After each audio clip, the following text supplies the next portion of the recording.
Olá, viajantes, aqui é a Manu. E aqui é o Mac. Sejam muito bem-vindos ao ViajaCast. Um podcast que busca incentivar as pessoas a viajarem através de informação e bom humor. Vamos lá? Vamos lá. Durante esse processo, essa série sobre cidadania, a gente falou sobre planejamento, sobre busca de documentos, tanto no Brasil quanto na Itália. Falamos também sobre o processo de vinda à Itália para fazer o processo aqui, né? E não pelo Brasil, que também é possível ser feita, só que a gente não falou porque a gente não fez essa, estamos só compartilhando a nossa experiência, né? Sim, a gente não tem essa referência para poder falar, né? Então, tratamos só do que a gente conhece. Afinal aqui a gente não é profissional de nada, a gente só tá compartilhando a nossa história com vocês, a fim de ajudá-los. Hoje a gente vai falar sobre a espera, né? Porque o último episódio, se você não ouviu os demais, por favor, voltem e escutem, porque é bastante coligado, né? Então, é assim que se diz? Coligado é mais puxado para italiano. Gente, me desculpa, mas eu faço um pouco de confusão. É ligado. É ligado, sim. É ligado. Dá pra entender, né, gente? Aí, vocês vão aprendendo já italiano, conforme, porque eu vou soltar algumas palavras com certeza. Ou seguramente. Sim, agora a gente vai falar porque depois tem uma vida depois. Você vai esperar e depois tem tudo o processo depois que você tem a cidadania, né? Sim, no último episódio a gente chegou até o ponto que você leva todo aquele documento que você juntou e foi até a comune. Então você deu entrada na sua cidadania. Então, vamos lá para a próxima etapa? Vamos lá para a próxima etapa. Partiu.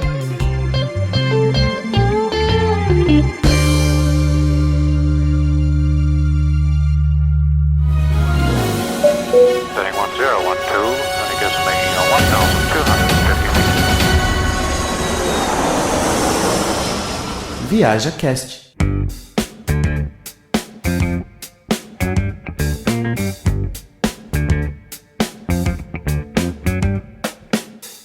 Bom, a espera do processo de cidadania, depois que você deu entrada, os documentos estão todos certinhos, o tempo que demora, por lei, é de até 6 meses. Sim. Lembrando que se você deu entrada numa comune que é menor, a gente já falou aqui nos outros episódios, que comune é a mesma coisa que prefeitura, vamos dizer, né, no Brasil. Porque seria aqui equivalente. Porque aqui a gente tem prefeitura e comune, que são coisas separadas, tá? Mas vamos lá. Depois que você deu entrada, tudo, e os documentos estão certos, lembrando que se tiver erro, esse tempo pode ser maior. Sim. Eles têm até 6 meses para entregar o documento. E isso varia bastante de lugar para lugar, porque a Itália é bem assim, ela tem essa característica. Cada lugar tem seu tempo e assim vai. No meu caso, demorou 4 meses como referência. A média que tinha me falado era 3 meses, mas o meu durou quase precisamente 4 meses. Só que eu só fui descobrir que estava pronto porque eu fui lá perguntar que estava pronto. Porque eles avisam, só que ainda se você deixar eles avisarem, pode ser que adicione mais algumas semanas até eles enviarem o correio, né, a carta, tudo. Então, como eu sempre estava ali ativo na comune, eu descobri a minha depois de 4 meses que estava pronto. Tinha resolvido. Até porque enquanto não fica pronto, você fica naquela ansiedade esperando. E o que você faz enquanto espera? Come, né? Sim. A gente fazia turismo local e comia, basicamente. A gente conhece cada ruela, ruela não viela, né? Cada rua da cidade, porque a gente ficou andando, porque não pode trabalhar. Tem que esperar o documento, não tem jeito, então... A gente tava evitando gastar dinheiro excessivo, porque a gente não sabia quanto tempo ia demorar, né? Porque é bonito falar agora que durou 4 meses, mas na hora você não sabe se vai durar 4 meses, 6 meses, se vai ter algum problema. Então é sempre bom você se antecipar e guardar um dinheiro. A gente evitou muito gastar nessa época. Então a gente fazia isso, o processo começou praticamente em julho, alguma coisa assim, né? 1 mês depois que eu cheguei aqui o meu processo, porque eu ainda tive que acertar mais algumas coisas. E aí a gente estava na época do calor. Então a Manu chegou aqui em agosto, finalzinho de agosto. Nesse meio tempo lá eu fiquei resolvendo os papéis e depois comecei a conhecer alguns lugares aqui perto, bastante cidade. E quando ela chegou a gente começou a perambular. E aí a gente conheceu toda a cidade, algumas cidades perto aqui, nesse meio tempo, que era verão. Inclusive, é uma coisa muito engraçada, porque a gente saía pra andar, e a Itália, meu, tem muito velho, mas muito velhinho. E aí a gente encontrava alguns, e você vê aquela ânsia, sabe, por querer conversar com alguém. E aí a gente só cumprimentava, assim, sabe, balançando o rosto ou dizendo tchau, né? Porque aqui, quando você cumprimenta, você fala tchau, né? E quando você vai embora também, inclusive. E aí, os velhinhos começavam a conversar com a gente, disparado, a gente nem falava italiano direito. A gente nem entendia o italiano direito, né? Aí a gente só ficava escutando, tal, aí ele terminava de falar, a gente sorria e ele ia embora. Porque tem bastante senhores velhinhos que moram sozinhos, a família também não é muito ligada, às vezes ele tá sozinho mesmo, já foi todo mundo embora, mora em outra cidade, e eles têm essa carência grande, pelo menos onde a gente mora aqui, teve bastante dessa situação, né, que a gente viveu. Aqui, diferente do Brasil, os velhinhos, eles são bem autônomos, eles vivem nas suas próprias casas, a fim, quando eles consigam e são independentes, né? Então, acaba tendo uma distância um pouquinho, assim, de... porque no Brasil eu vejo muita vó, avô que mora junto na mesma casa. Família. Eu, pelo menos, tive meu avô que morou desde a minha infância até quando ele faleceu. E hoje é minha avó, então assim, a gente acolhe um pouco mais pra dentro da casa. Com base na nossa experiência é assim, mas aqui, pelo menos o que a gente vê é que eles são bem sozinhos às vezes. Eles chegam a uma certa idade que eles têm a própria casa, aí os filhos saindo de casa também têm a própria casa. Então eles acabam sendo sozinhos, e muitas vezes sozinhos assim, nem tem mais o parceiro, né? Às vezes faleceu um e ficou só a avózinha ou só o vozinho. Então você acaba encontrando eles na rua, às vezes caminhando com o cachorrinho que eles têm. Se você cumprimentar eles com um sorriso no rosto, você tenha paciência. Ele vai parar e vai falar a beça. Outra coisa também, que você vai no supermercado aqui, aí tem aquele monte de coisa gostosa pra você experimentar, comer. Então, durante esses 4 meses, assim, pra não parecer tão eternidade, é eternidade quando você pensa que tá gastando reais, só que no valor de euro, né? Aí é bem eternidade. Porque você multiplica tudo por quase 5 hoje, né? Você tá na média. Sim, mas quando a parte, né, de alimentação aqui é muito boa. Italiano leva muito a sério a questão de comida. Então, se come muito bem, graças a Deus. Não. Se tem uma coisa que eles falam, até eles brincam entre eles, que ele prefere mais comer do que fazer certas outras coisas. Eles dão mais importância à comida do que outras coisas. Bom, o Mark falou que demorou 4 meses dele. Depois que você pega o documento, chega na sua casa algum tempinho depois... a sua cédula de eleição. Cédula eleitoral. Cédula eleitoral. Sim, que é para você poder... No caso, chegou a minha por causa estava na época de eleição, né? Porque ela vai chegar perto da época de eleição. E você tem que levar em consideração o que acontece depois que você tem um documento italiano, né? Porque muitas pessoas não consideram isso. A partir do momento que você adquiriu a sua cidadania... você passa a ser uma pessoa com dupla cidadania. E o que isso significa? Toda aquela burocracia que você tem no Brasil hoje, você sendo brasileiro, você vai passar também a ter na Itália, no caso de quem faz a cidadania italiana ou de qualquer outra nacionalidade. E isso é uma coisa que às vezes as pessoas esquecem e ignoram, mas você passa a ter responsabilidades aqui.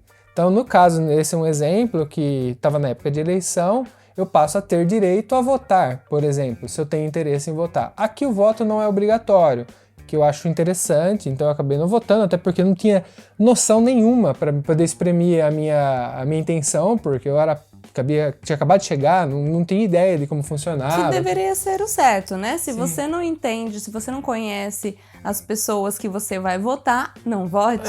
Não vote, obviamente. E eu acabei não me exprimindo. Teve gente que a gente conhece que pegou a cidadania na época e foi votar. Eu não achei justo por não conhecer e acabei não optando por não votar. E até hoje eu não tenho noção certa, assim, de falar pra você, nossa, eu tenho um candidato, tal, porque...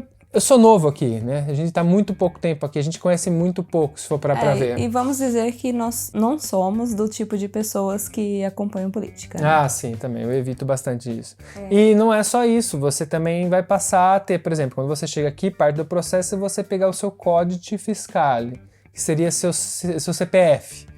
E aí isso serve para quê? Para relacionar todos os seus gastos, contas com o seu nome. Sim, por exemplo, quando você vai na farmácia, você apresenta o seu código fiscal, que é o seu CPF, e aquela compra ali vai diretamente ligada com esse número, que seria a mesma coisa no nosso caso. Então, no caso, quando você faz uma declaração de imposto de renda, porque aqui também existe, aqui no caso se chama 730, eles chamam de 730, todos esses gastos referentes à saúde, alimentação também, aluguel, tudo que você faz declarado, ele é ligado, inclusive o que você faz através da sua conta bancária, ele é ligado ao seu CPF, assim como é no Brasil. Então você vai passar a ter a fazer, que é o que você também tem que fazer no Brasil, né? Você, se eu não me engano, no Brasil, na época que eu lembro, um tempo atrás, mas acima de um valor anual de rendimentos, você é obrigado a fazer a sua declaração de imposto de renda. E você vai passar a fazer isso aqui também. Na Itália funciona um pouco diferente, ela é similar, mas não é obrigatório certas coisas, você passa a ser obrigatório sob outras condições e você vai ter que aprender isso. Sim, o que é parecido com o Brasil? Existe o processo de declaração de imposto de renda, existe um valor que se você supera ele, você tem que declarar, isso é muito parecido, e também a questão de que existe certas categorias que tornam para você um valor. Então, no caso, tipo, gastos de saúde, por exemplo, no Brasil, acho que também gastos com escola e tudo mais. Aqui, escola, nem tanto porque a maior parte é pública. Eu não sei se universidade entra, porque a universidade é paga. Mas, assim, eu sei que saúde, aluguel, essas coisas entram. E aí você tem esse reembolso no final. Diferente do Brasil, é que o mês aqui que se faz essa declaração acho que no começo do ano, se não me engano. Sim, se eu não me engano, começa a vir a registração, né, o registro, porque vai vir um histórico para você, meados de abril. Sim. Aí você tem até junho para declarar. Junho e agosto para declarar. Alguma coisa do tipo. Pode ser, não sei se isso vale igual para toda a região. Isso sempre assim, se considerando a Itália, sempre avalie onde você está. Porque a Itália ela tem essa particularidade de cada lugar ter uma certa diferença. Então, controla, se você está em alguma outra região, controle bem e se informe. Mas o que a gente quer dizer é assim, são detalhes que às vezes as pessoas não pensam, porque realmente, quando você está correndo atrás da sua processo de cidadania, você nem lembra dessas coisas. Você está querendo ser cidadão, morar na Europa e tal, mas você esquece que por trás disso tem outras coisas, né? E então, você vai passar a ter responsabilidades aqui. Por exemplo, as mesmas pessoas que vêm para fazer a cidadania e voltam para o Brasil, tem pessoas que não sabem que se ela veio aqui, ela fez a residência para fazer o processo, então ela tem residência na Itália. Ela fez o processo, ela foi embora. Se ela não chegar no Brasil e pedir para fazer a retirada da residência dela, ela continua tendo uma vida fiscal normal aqui, ela não pediu a retirada. Então, às vezes isso pode virar uma bola de neve, muitas vezes. Você veio, às vezes fez uma compra ou alguma coisa, deixou de pagar, porque acontece às vezes, né? E foi embora para o Brasil, não existe esse negócio simplesmente se abandona as coisas, porque a gente já viu também pessoas que vêm, fazem dívidas aqui e vão embora, só que essas pessoas são cidadãs, então essa dívida ela vai perdurar pelo nome dela, vai sujar o nome dela como suja no Brasil, né? Sim, existe uma coisa assim, é lógico que a gente respeita porque cada um faz da sua vida o que quer, mas uma coisa que a gente tem que levar em consideração é o seguinte, se aqui funciona algumas coisas, é porque as pessoas respeitam, então por isso que continua funcionando. A partir do momento que você não respeita, vai deixar de funcionar uma hora, entendeu? Então, a questão de brasileiros que vêm, eu tô falando de brasileiros porque somos brasileiros, que vêm pra cá e começam a se aproveitar, porque assim, porque no Brasil eu poderia pegar isso e não pagar. Tipo assim, porque eles têm essa liberdade da questão. Por exemplo, para ficar mais claro, trem. Se eu entrar sem pagar e não passar a pessoa fiscalizando, eu viajei de graça. Ok. Algumas pessoas consideram isso uma vantagem. Só que só funciona assim, existe a fiscalização, mas ela é esporádica, mas só funciona porque as pessoas respeitam, em maior parte, e pagam. A partir do momento que ninguém mais pagar, não vai funcionar mais. Então isso vale para tudo. Eu usei esse exemplo do trem, mas vale para tudo. Então, assim, você questão de pagar aluguel, pagar contas aqui mesmo. Se começa a vir um monte de brasileiro, porque está vindo um monte de brasileiro, porque tem o direito à cidadania, e começa a desrespeitar regras, deixar de pagar para se aproveitar, entre aspas, digo na questão mal intencionada, não questão tipo, estou passando sufoco, isso é uma outra questão. Acaba sujando o nome do brasileiro fora. Então, assim, não é porque, como diria todas as mães, né? Não é porque todo mundo faz que você também tem que fazer. Então, se a gente preservar essa questão, tipo, fazer as coisas direitinho, a gente ajuda o próximo que for vir, não vai ser tão difícil para ele. Sim, isso acontece bastante porque essa questão de brasileiro sujar e tal, porque tem alguns casos que a galera vem aqui e aproveita. Porque assim, a gente veio, eu e a Manu, por questão de segurança, que a gente sabia que tem uma diferença aqui de cultura e tal, que era parte do que a gente buscava para nossa vida. E realmente, quando você chega aqui, você vai encontrar, às vezes, mais segurança, às vezes uma organização melhor, as coisas funcionam melhor em alguns aspectos. Só que isso só acontece porque tem toda uma cultura por trás. E quando você muda de país, independente de onde você for, você tem que entender que você vai passar a viver uma outra cultura. E, de certa forma, você que está indo tem que se adaptar a essa cultura. Então, se você vir para cá com o intuito de querer manter o que está lá no Brasil, por exemplo, que é o famoso assim, se eu tenho oportunidade eu faço, porque se eu não fizer outra pessoa vai fazer, muitas vezes para onde você não vai encontrar isso. Por exemplo, aqui é muito menor, principalmente na região que a gente está, essa questão das pessoas abusarem. Porque se você pegar o trem, que a Manu falou, é aleatório. Ninguém vai te barrar para entrar no trem. Você não precisa ter bilhete para entrar no trem. Vai vir um fiscal de vez em quando fiscalizar. É óbvio que tem uma multa se você não tiver com o bilhete em mão. Sim, você vai ter uma multa, vai se ferrar.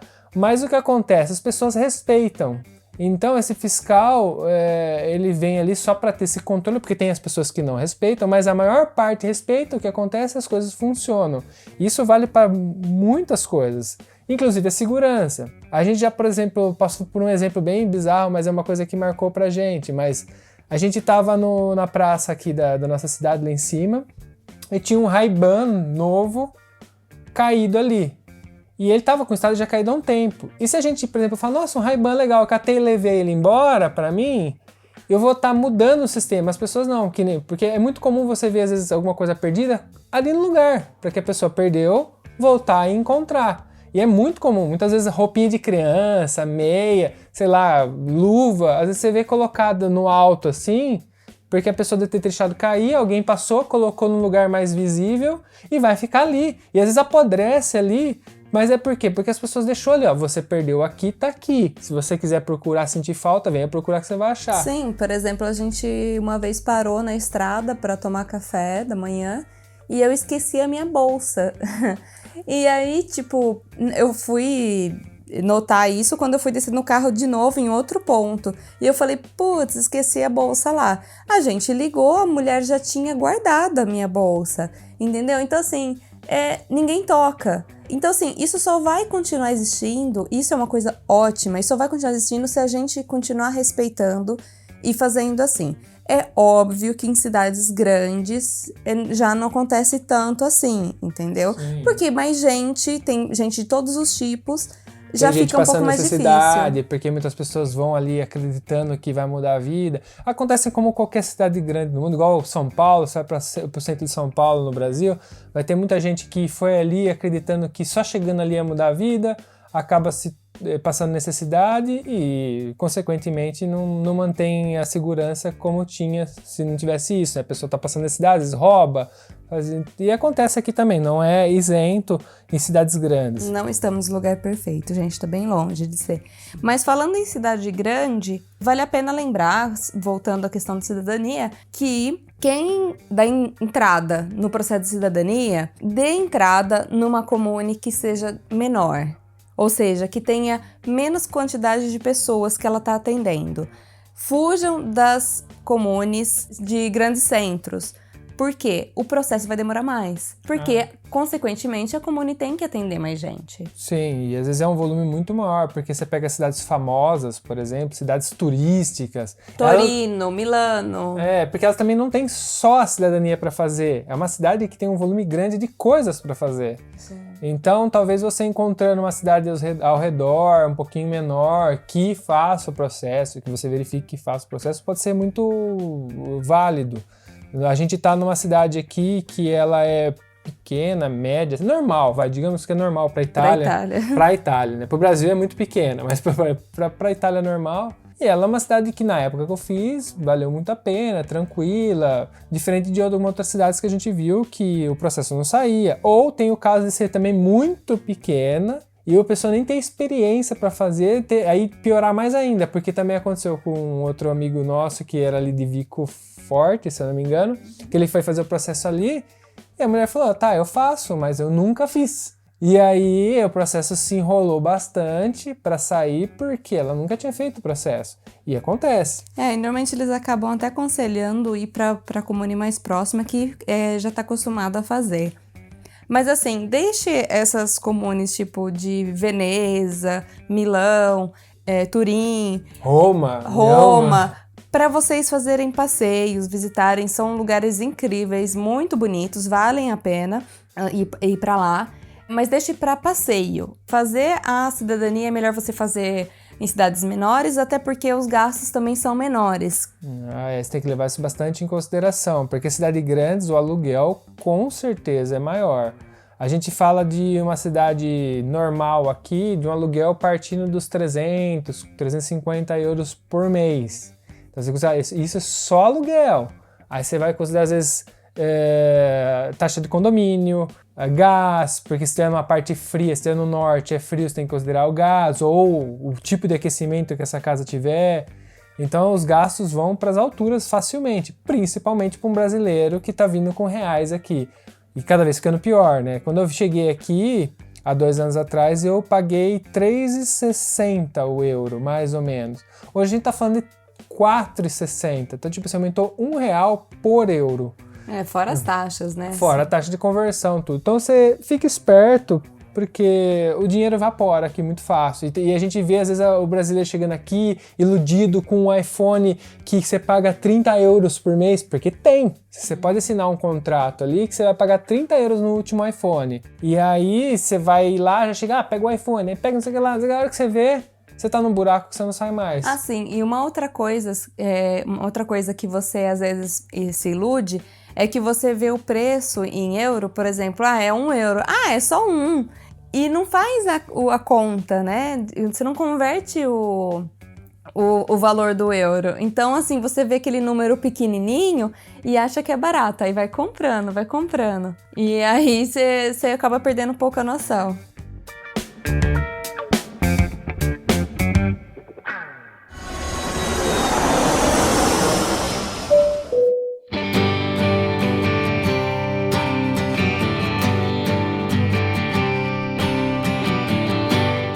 E a gente tem perguntinhas essa semana? Bom, temos alguns recadinhos para dar. Lembrando que se você quiser entrar em contato com a gente, entra como? Através do e-mail contato@viajacast.com.br, ou você pode entrar no site viajacast.com.br. Lá você vai encontrar todas as referências para entrar em contato com a gente e também todos os agregadores que a gente oferece o podcast. Sim, e se você quiser colaborar com o ViajaCast, você pode colaborar compartilhando o nosso episódio.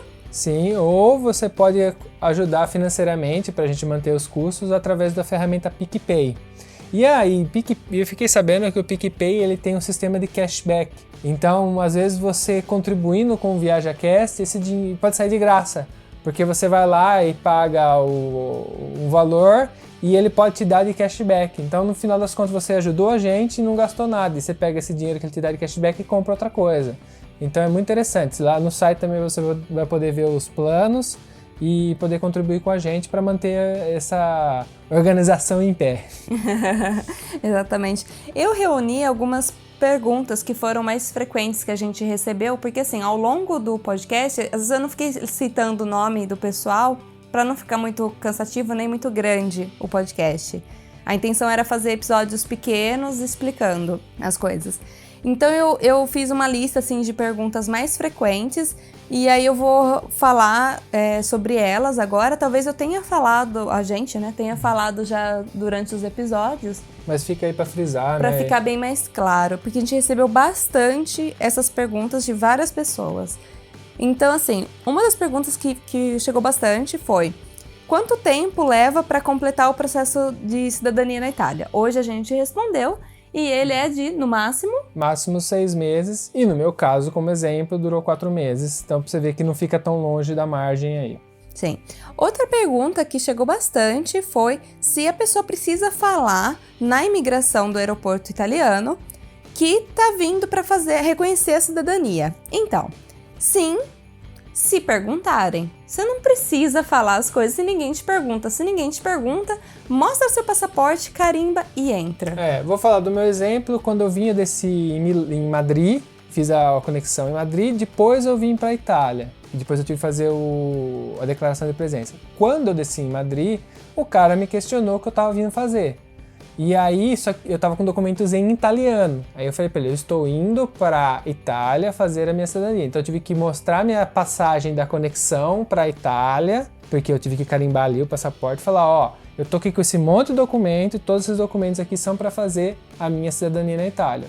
Aí ele achou relevante, carimbou, entrei, passei.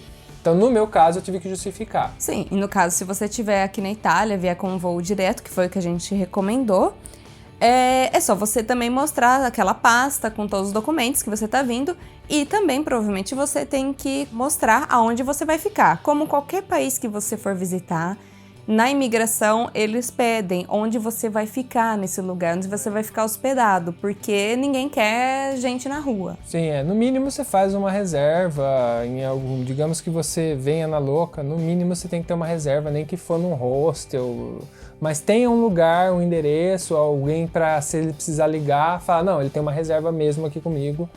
E se você vier direto para a Itália é muito mais fácil, porque o seu documento vai estar em italiano. Então, que nem eu passei pela imigração da Espanha, os documentos meus estavam em italiano, o cara falou, mas esses documentos estão em italiano, eu não entendo. Eu falei, então, você me desculpa, mas é isso. Então eu tive que rolar uma conversa, uma explicação ali, mas o cara não sabia conferir se meu documento é verdadeiro ou não. Mas no final da conta ele aprovou. Bom, outra pergunta é se meu filho pode reconhecer a cidadania italiana dele sem que eu tenha feito a minha?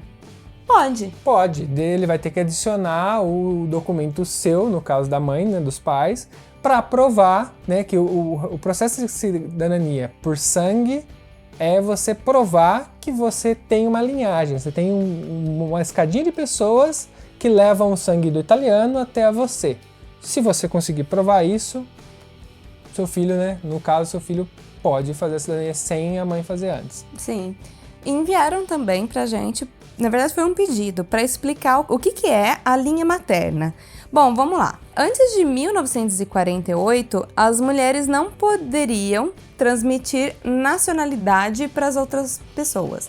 Então, no caso, assim, mulheres que eram nascidas na Itália antes de 1948 não podem conceder cidadania. A grosso modo, para entender, devido ao machismo, mulher não era gente. Grosso modo era assim, mulher não era gente. Sim, na verdade em claro modo, né? E depois, com a Constituição de 1948, os direitos entre homens e mulheres foram equiparados. Então, a partir dali, se você tem uma descendente mulher que foi nascida depois de 1948, aí você tranquilamente pode fazer seu processo de cidadania. Mas se a sua nona, a sua bisnona,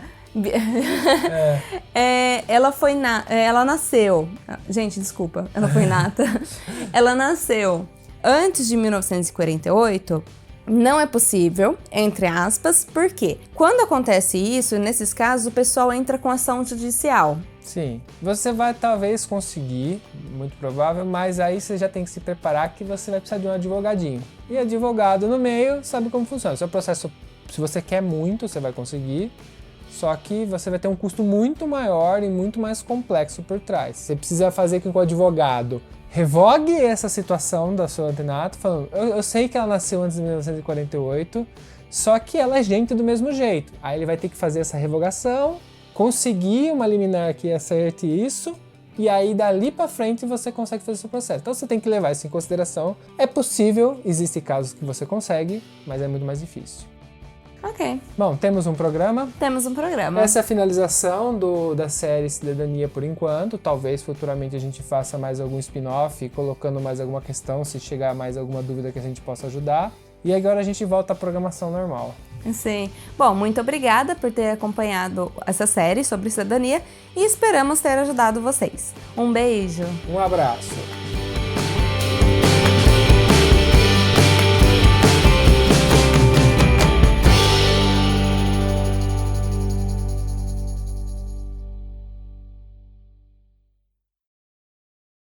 Esse podcast foi editado por Prosperar Áudios.